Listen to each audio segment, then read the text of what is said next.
Hello বন্ধুরা, আশা করি আপনারা সবাই ভালো আছেন। তবে যেমন আমি আমার আগের ভিডিওতে আপনাদের বলেছি যে আমার একটা সার্জারি হয়েছে, ফিস্টুলা সার্জারি, যেটা হচ্ছে সারসূত্র লাইগেশন প্রসেসের মাধ্যমে একটা আয়ুর্বেদিক ডক্টরকে দিয়ে আমি এই সার্জারিটা করিয়েছি।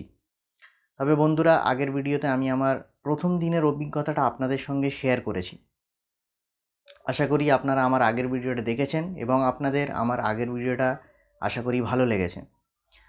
এবারে বন্ধুরা, আজকের এই ভিডিওতে আমি আপনাদের আমার দ্বিতীয় দিনের অভিজ্ঞতাটা শেয়ার করব।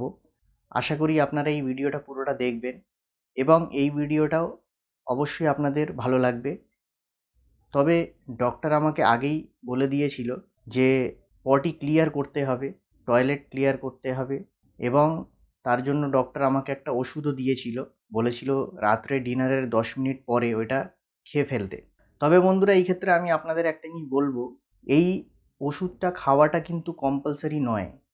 যদি আপনার মনে হয় যে আপনার পটি নর্মালি হচ্ছে, একদম সফট হচ্ছে, কোনো প্রেশার দিতে হচ্ছে না, তাহলে কিন্তু বন্ধুরা এই ওষুধটাকে অ্যাভয়েড করবেন। এবং যাদের খুব অতিরিক্ত বেশি কনস্টিপেশন আছে, যাদের পটি খুব শক্ত হয়, সহজভাবে হয় না, তারা কিন্তু অবশ্যই এই মেডিসিনটা খাবেন, না হলে কিন্তু সার্জারির জায়গাটাতে সমস্যা হয়ে যেতে পারে। তবে বন্ধুরা, আমার ক্ষেত্রে আমার এই মেডিসিনটা প্রয়োজন হয়নি। কারণ আমার যেহেতু আমি ডক্টরের ডায়েটের হিসাবে চলছিলাম এবং আমি টোটালি ভেজ খাবার খাচ্ছিলাম এবং অল্প মশলা দিয়ে খাচ্ছিলাম, তার ফলে আমার পটি করতে কোনো অসুবিধা হয়নি। তবে খুবই একটা ঝামেলার প্রসেস, সেটা আমি আপনাদের বলবো কী হয়েছে। সকালে ওঠার পরে তো সার্জারির পরে তো ওই জায়গাটা পুরো ড্রেসিং করাই থাকে। তো এই ড্রেসিংটাকে পুরো খুলতে হয় বন্ধুরা। তবে ড্রেসিং খোলাটা কিন্তু অতটাই সহজ নয়, কারণ এই ড্রেসিংটা সম্পূর্ণভাবে ক্ষতস্থানে সেঁটে যায়, একদম জাপটে যায়।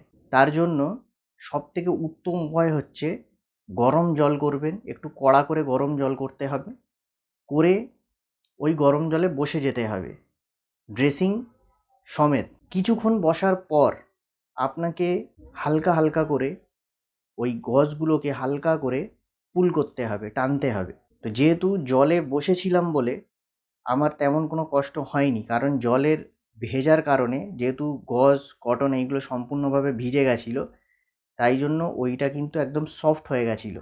আর হালকা হালকা পুল করতে করতে আস্তে আস্তে আস্তে সম্পূর্ণ ড্রেসিংটা নিজে নিজেই বেরিয়ে গেছে। তবে বন্ধুরা, ড্রেসিংটা বেরিয়ে যাওয়ার পরে তার নেক্সট স্টেপ হচ্ছে আমাকে টয়লেট ক্লিয়ার করতে হয়েছে। যেমন ডক্টর বলেছে, আমি টয়লেটে গেছি এবং সবসময় মনে রাখতে হবে প্রেশার দিলে কিন্তু চলবে না। প্রেশার একদমই টয়লেটে দেওয়া যাবে না। পটি করার সময় নর্মালি বসতে হবে, নর্মালি দেখবেন পটি নিজে নিজেই হবে। তা আমার ক্ষেত্রেও তাই হয়েছে, আমি বসেছি, আমার একদম পেট ক্লিয়ার হয়ে পটি হয়ে গেছে। তারপরে বন্ধুরা, জায়গাটা খুব ভালো করে ওয়াশ করতে হবে। তবে এইখানে বন্ধুরা আরেকটা জিনিস বলে দিই, আমাদের এখানে প্রচুর লোক রয়েছে যারা ইন্ডিয়ান টয়লেট ইউজ করে, যাদের কিন্তু ওয়েস্টার্ন টয়লেট নেই। তো আপনারা হয়তো দেখেছেন ওয়েস্টার্ন টয়লেটের ক্ষেত্রে একটা ফসেট থাকে, যেটা দিয়ে দেখবেন জলটা স্প্রে হয়ে বের হয়, কিন্তু ইন্ডিয়ান টয়লেটে এই পরিষেবাটা নেই।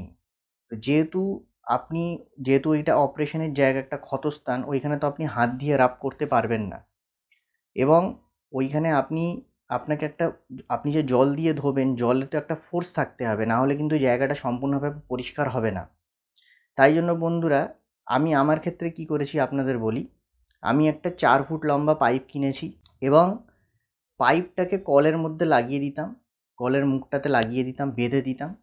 আর কলটাকে হালকা করে চালু করে পাইপের দ্বিতীয় মুখটাকে আঙুল দিয়ে একটু প্রেস করতাম, যেন জলটা একটু ফোর্সে বেরোয়। হালকা ফোর্স লাগবে, বেশি ফোর্স নয়, হালকা অল্প ফোর্স লাগবে। আমি যখন ওই হালকা ফোর্স দিয়ে যখন ওই জায়গাতে জল দিতাম, ওই জায়গাটা সম্পূর্ণভাবে পরিষ্কার হয়ে যেত। ওইখানে কোনো রকমের ময়লা পদার্থ থাকতো না, সম্পূর্ণভাবে একদম নিট অ্যান্ড ক্লিন পরিষ্কার হয়ে যেত। তারপরে বন্ধুরা, পরিষ্কার করার পরে তার পরের স্টেপ হচ্ছে অবশ্যই গরম জল করে বিটাডাইন মিশিয়ে জলে অন্তত 10 থেকে 15 মিনিট বসতে হবে।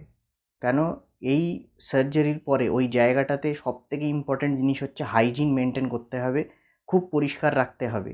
কারণ অল্প অবহেলাতেই ওই জায়গাতে ইনফেকশন হয়ে যেতে পারে। তাই জন্য বন্ধুরা তারপরে আমাকে 10 থেকে 15 মিনিট গরম জলে, একদম কড়া গরম জলে বিটাডাইন মিক্স করে অন্তত 2 ঢাকনা বিটাডাইন মিক্স করে ওতে আমি 10 থেকে 15 মিনিট বসে সেঁক দিতাম। তো সেঁক দেওয়া হয়ে গেলে বন্ধুরা নিয়ম হচ্ছে তারপরেই ড্রেসিং করতে হয়।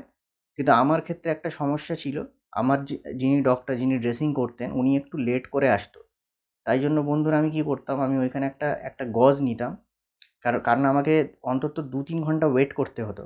তাই জন্য আমি একটা গজ নিতাম, গজটাকে বিটাডাইন সলিউশনে ভিজিয়ে নিতাম, ভিজিয়ে নিয়ে ওই ক্ষতস্থানের ওপরে গজটাকে রেখে দিতাম। গজটা রেখে দিয়ে এবার আমি ডক্টরের জন্য অপেক্ষা করতাম। তারপরে ডক্টর আসতো, তারপরে আমার ড্রেসিংটা হয়ে যেত।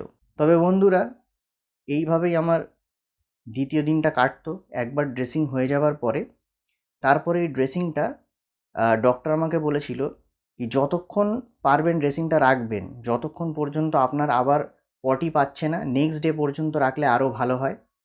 তাই জন্য বন্ধুরা আমি চেষ্টা করতাম, যেহেতু আমার পটি পেত না, যার ফলে আমি ড্রেসিংটা ফের নেক্সট ডে মর্নিংয়েই খুলতাম।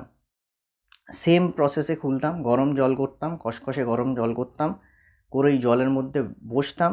প্রথমে ড্রেসিংয়ের জায়গাটা পুরো জলে ভিজে যেত, ভিজে যাওয়ার পরে এটা নরম হয়ে যেত। তারপরে হালকা হালকা করে আমি গজটাকে একটু পুল করতাম, হাত দিয়ে পুল করতে করতে পুরোটাই বেরিয়ে যেত।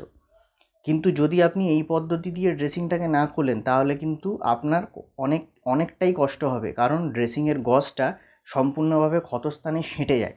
তবে আশা করি বন্ধুরা আমার এই তথ্যটা আপনাদের ভালো লেগেছে। এইভাবেই আমার দ্বিতীয় দিনটা কেটেছিল। আর আপনাদের যেহেতু বলেছিলাম ডক্টর আমাকে একটা অ্যান্টিবায়োটিক দিয়েছিল, ওই অ্যান্টিবায়োটিকটা ইনজেকশন অ্যান্টিবায়োটিক ছিল। এটা ডক্টর আমাকে সরাসরি আমার শিরার মধ্যে পুশ করে দিয়ে চলে যেত। আর একটা পেন কিলার দিয়েছিল যেটা আমাকে দিনে 2 বার খেতে হতো। তবে বন্ধুরা আপনাকে এইটুকু বলবো, প্রথম 10 দিনের ড্রেসিংটা একটু পেনফুল থাকবে, যেহেতু এটা একটা ওপেন সার্জারি, একটা কাটা জায়গা রয়েছে, তার মধ্যে ডক্টর ক্লিন করবে, অয়েনমেন্টস দেবে, তো একটু কষ্ট হবে। তো তার জন্য বন্ধুরা আমি কী করতাম, ড্রেসিং হবার 1 ঘন্টা আগে আমি একটা পেন কিলার খেয়ে নিতাম। পেন কিলারটা খেয়ে নিলে কী হতো, ড্রেসিং করার সময় কষ্টটা একটু কম হতো। তবে বন্ধুরা আমি আবার পরবর্তী ভিডিওতে আপনাদের জন্য আনবো আমার 3য় দিনের অভিজ্ঞতা আনবো, কীভাবে আস্তে আস্তে আমার অপারেশনটা সারছে এবং আমি এখন অনেকটাই সুস্থ হয়ে গেছি। আশা করি আপনাদের আশীর্বাদে আমার পুরোপুরি সেরে যাবে। তবে আমার বন্ধুরা যদি আপনাদের কিচ্ছু জিজ্ঞাসা থাকে অবশ্যই আমাকে কমেন্ট করবেন, আমি আপনাদের কমেন্টের অপেক্ষায় থাকি। আর দয়া করে আমার এই ভিডিওটা বেশি বেশি করে শেয়ার করবেন, তাহলে আরও ভাই বোনেরা আছে যারা এই রোগে ভুগছে, তারা যেন সারতে পারে, ঠিক হতে পারে। আর পারলে চ্যানেলটাকে সাবস্ক্রাইব করবেন, তাহলে আরও অনেক অনেক ইনফরমেটিভ ভিডিও আমি আনতে চলেছি, সেই ভিডিওগুলো আপনারা দেখতে পারবেন। আর এই ভিডিওটা ভালো লেগে থাকলে দয়া করে ভিডিওটা লাইক করবেন। ধন্যবাদ ভিডিওটা দেখার জন্য।